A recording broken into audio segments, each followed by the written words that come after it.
ఈ గురంగల్ల ఈరమ్మ ఇల్లు కడితే ఈశాన్యం మిగిలిచ్చిందట, వాయువ్యం వంకరపోయిందట. హాగో అట్లనే ఉన్నది మన తెలంగాణ సర్కార్ పనులు. ఓ ప్లానింగ్ లేదు, పద్ధతి లేదు, ముందు చూపు లేదు, మంది బాగులేదు అన్నట్టే అడ్డదొడ్డం పనులు చేసుకుంటూ పోతున్నది. మేడారం సమ్మక్క సారక్క జాతరల 3 కోట్లు ఖర్చు పెట్టి దర్శనానికి లైన్లలో నిలబడ్డ భక్తులకు ఎండ కొడితే చెమటలు గారకుండా, ఉబ్బరియకుండా, వానొస్తే అడవకుండా, కాకుండా నిమ్మలమైన నీడు ఉండేదానికి 3 కోట్లు పెట్టి ఈ 2 షెడ్లు కట్టించిండ్రు. మంచిది, భక్తుల బాగు కోరుతున్నారంటే మంచిది. కానీ మళ్ళా గుల కొడుతున్నారు. గదేంది అంటారా? సమ్మక్క సారలమ్మ గద్దెలను పెద్ద వేసటానికి 2 షెడ్డులు అడ్డమున్నాయట, అందుకే వీటిని కూల కొడుతున్నారు. ఇక అంటే చూడుండ్రి, కాంగ్రెస్ సర్కార్కు ఎంత ముందు చూపు ఉన్నదో, ఎంత ప్లానింగ్ ఉన్నదో సర్కార్కు. 3 కోట్ల సర్కార్ సొమ్ము జంపన్న వాగుల ఉత్తుతో పోసినట్టు కాదా ఇది? షెడ్లు కట్టేటప్పుడు కాసింత దూరం కట్టాలి కదా. తల్లుల గద్దలను పెద్దగా చేస్తే ఈ షెడ్యూల్ అడ్డం వస్తాయి కాబట్టి కొంత జాగ వదిలిపెట్టి కట్టాలి అని సోయి ఉండాలి కదా. కానట ఆఫీసర్ల నెత్తిలో గుజ్జున్నట్టు ఆలోచన చేయలేదు. ఇటు సర్కార్కు కమిషన్ల సోయి నుంచి బయటకు రాలేదు.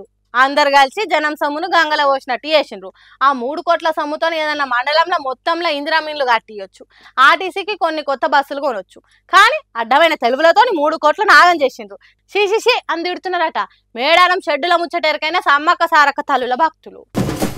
ఓడిపోయేటోనికి ఓపిక ఉండదు, ఓర్చుకునేటోనికి కోపం రాదన్నట్టు జూబ్లీహిల్స్ ఉప ఎన్నికలలో సునీతమ్మ చేతిలో నవీన్ యాదవ్ జుజూబీ అవుతాడు అనేది తెలిసింది కావచ్చు.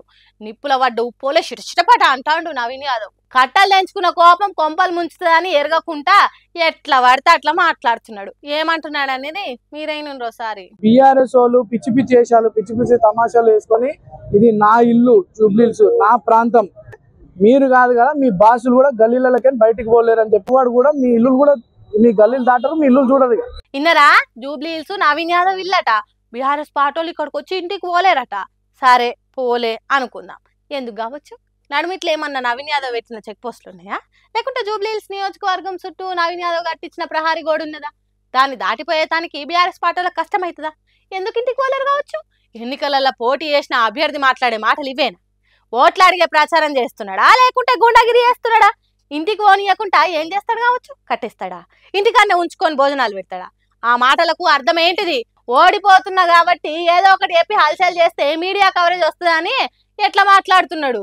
బీఆర్ఎస్ పార్టీ లీడర్లు కరుడు కట్టిన సమాఖ్యవాదుల బెదిరింపులకే జంకలేదు. వాళ్ళ మీదనే పోరాటం చేసి తెలంగాణ నుంచి ధర్మేసిండ్రు. అసోంటిది జూబ్లీహిల్స్ నా ఇల్లు అడ్డా అని బెదిరిస్తే బెదురుతారా? ప్రచారం చేసుకుంటా ఈ గల్లెటు పోతుంది అని అడిగే నీకు జూబ్లీహిల్స్ ఇల్లు ఎట్లయితే నవీన్ యాదవ్ అని అడుగుతున్నారట. తన మాటలు జూబ్లీహిల్స్ పబ్లికే.